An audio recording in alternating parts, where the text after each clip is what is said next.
হিন্দু, মুসলিম, বৌদ্ধ, খ্রিস্টান সবার স্বপ্ন যদি সম্মিলিতভাবে এক জায়গায় মিলে যায় তাহলেই আগামী ভবিষ্যৎ গড়ে উঠবে। সুস্থ সংস্কৃতির জন্ম দিতে পারবে সুস্থ ও শক্তিশালী সমাজের। এটাই ছিল লালনের স্বপ্ন। রবিবার মহাত্মা লালনের উৎসব অনুষ্ঠিত হয়।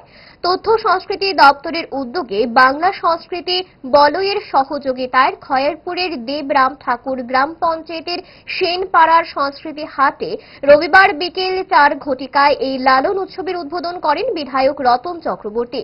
অনুষ্ঠানে উপস্থিত ছিলেন তথ্য ও সংস্কৃতি দপ্তরের অধিকর্তা বিম্বিসার ভট্টাচার্য, পশ্চিম ত্রিপুরা জেলা পরিষদের সদস্যা কামনা সরকার সহ অন্যান্যরা। অনুষ্ঠানে পৌরোহিত্য করেন পঞ্চায়েতের প্রধান অঞ্জলি দেববর্মা। যে লালন ফকির বা লালন সাই বা মহাত্মা লালন,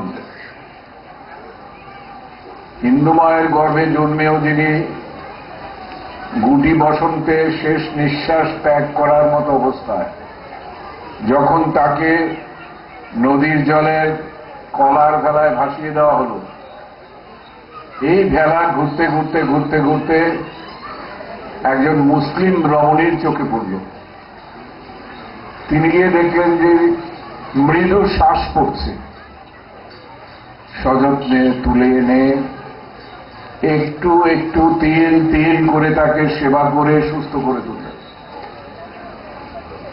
এবং সেখানেই জন্ম নিল তার জন্মদাত্রী মাতা আর জীবনদাত্রী মাতা।